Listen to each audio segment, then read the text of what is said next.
Oh yes, the time has come, because bow ties are cool.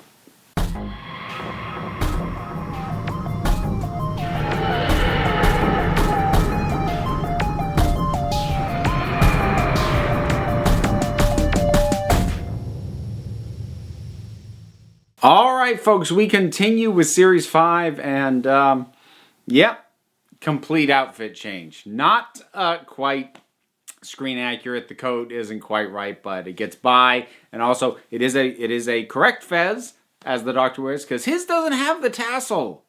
Actually really bugs me when I see people cosplaying the Doctor and they've got the fez with the tassel. His did not have a tassel when he had one. But anyways, alright. The Beast Below. This is a bit of an odd one, and I don't think I've talked about it outside of actually having it on my list of worst episodes that Stephen Moffat wrote. Although it should be said that much like when I did my list of worst episodes that Russell T Davies wrote, most of the bottom end of that list were not actually bad episodes. They were just bad by the standards that they set for themselves as writers. And Beast Below, having rewatched it now, it's better than I was giving it credit for, but only in certain areas. A lot of the things that I have issues with, very much I feel pretty vindicated about. This is a bit of an odd beast of an episode. Beast.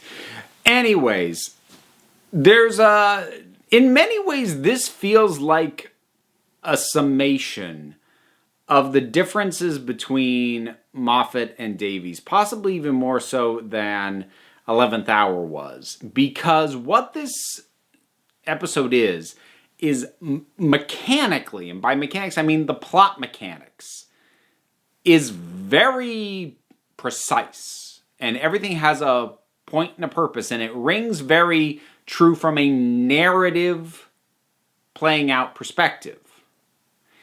Emotionally, it doesn't quite hit all the notes. So the machinations of the plot work very well. The emotional resonance of the plot is a little bit more uneven, which is in a lot of ways an inversion from Davies, who would sometimes play a little bit fast and loose with his plotting, but would usually really resonate with the emotional end of things.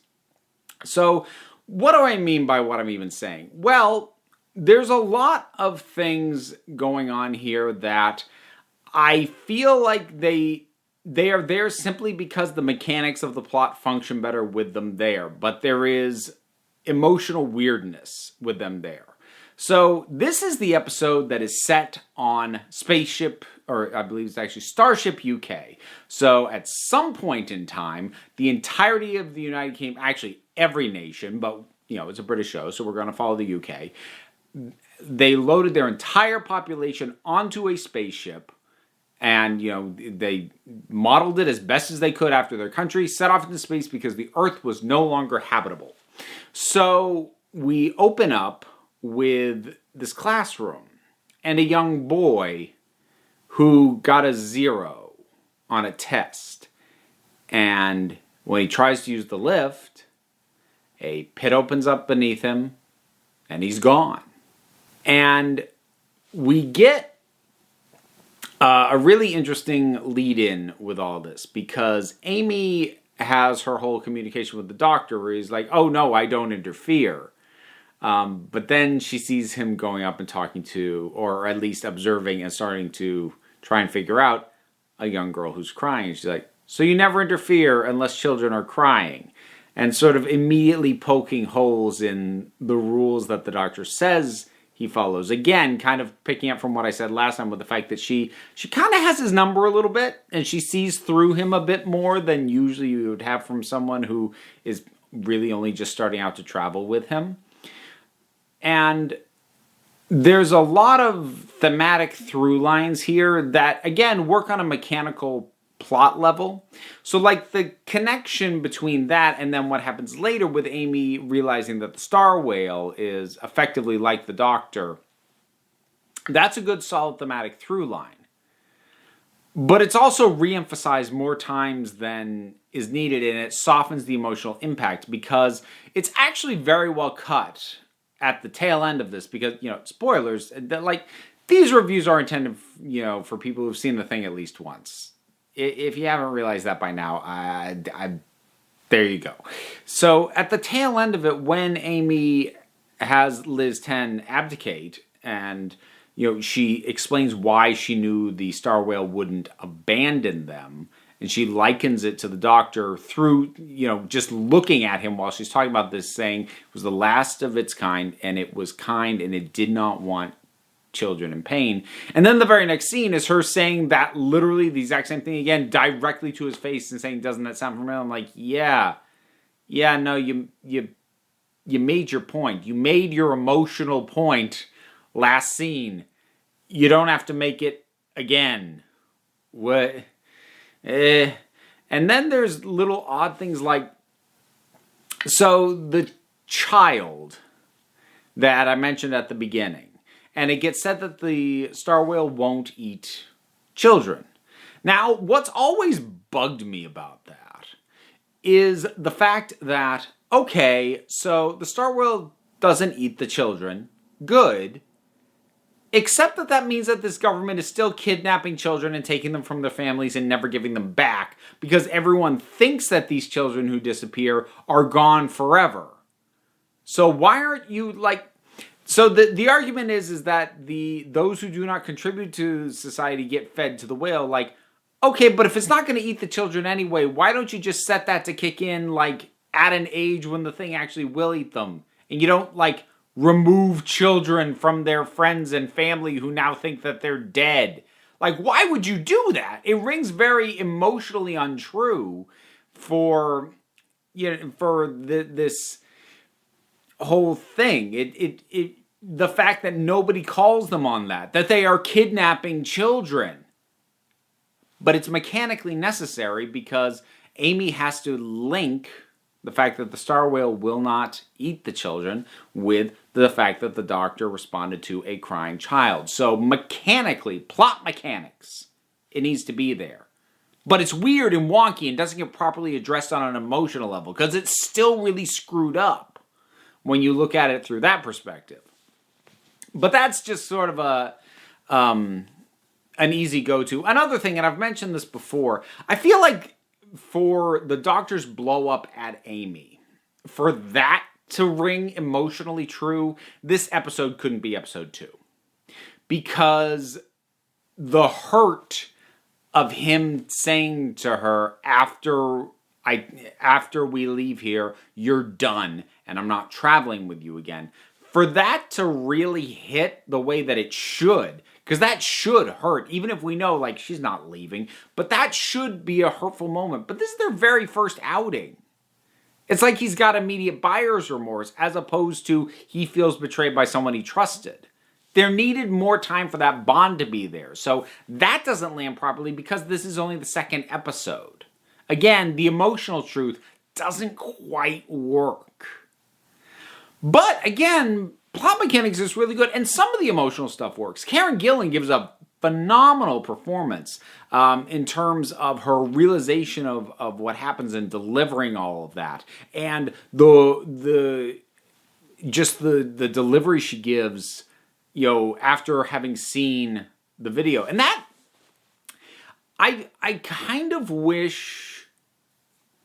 The video is the episode is kind of making multiple points in terms of the exploitation of, in this case, an animal, but of a resource, but also about democracy. And I mean they actually complement each other. Sometimes when things have more than one thing going on, they don't always mix, and they do in this case. But I kind of wish that we could have dug a little bit more into a democratic system that allows people to vote in their own self-interest, but then absolves them from it by allowing them to not remember what it was that they agreed to. I feel like there's a lot of really interesting satire and really picking apart of the political process and the ways in which people vote that isn't quite done. And again, I think part of that lends itself to the fact that I feel like the fact that they throw anyone who protests to the beast, like that doesn't quite click for me too. That seems like wait, what? Because it feels like it undermines some of the themes of, well, this is the reality that they choose. Oh, they didn't choose that. Well, kill them. Like the level of sort of police stateness seems weird and wonky because it's trying to make points about the people have the right to know, and they do in fact choose to do this, and the fact that, well, no, but they're also kind of forced, so it's undermining its own points a little bit to that extent.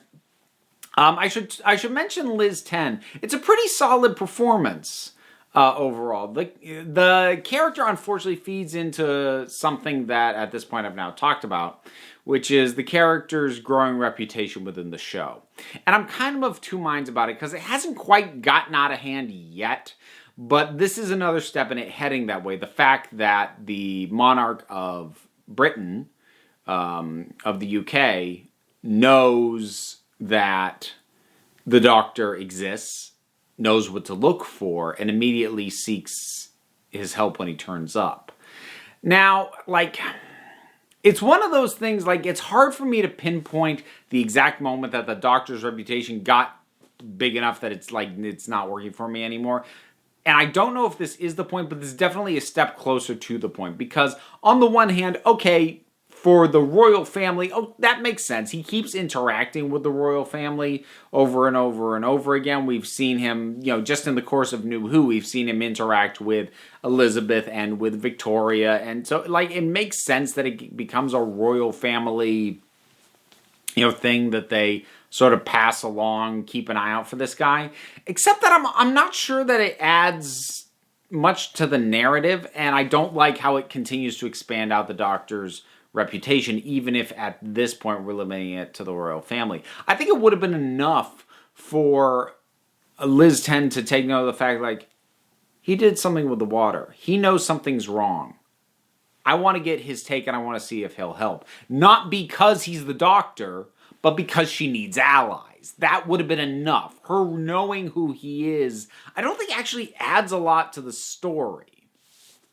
Trying to think of what else. The Smilers are a very cool design, but they're kind of a placeholder villain. There's a fair number of those in the Moffat era. The Whisper Men later on down the line come to mind as well. There are a fair number of basically henchmen, placeholder villains who had actually very cool designs, but by the end don't actually do all that much. And, despite my reservations about some of the way the story pans out on an emotional level, it is, plot mechanics-wise, quite well assembled and put together in terms of anything that's there that feels off for me. I can't knock it on a plot progression level because it is necessary and in some way fits for the most part. And the performances are all solid. Liz 10 is very fun. Matt Smith is really already eased into this part very well, and his rapport with Karen Gillan is great. I do think she gives the best performance this particular episode,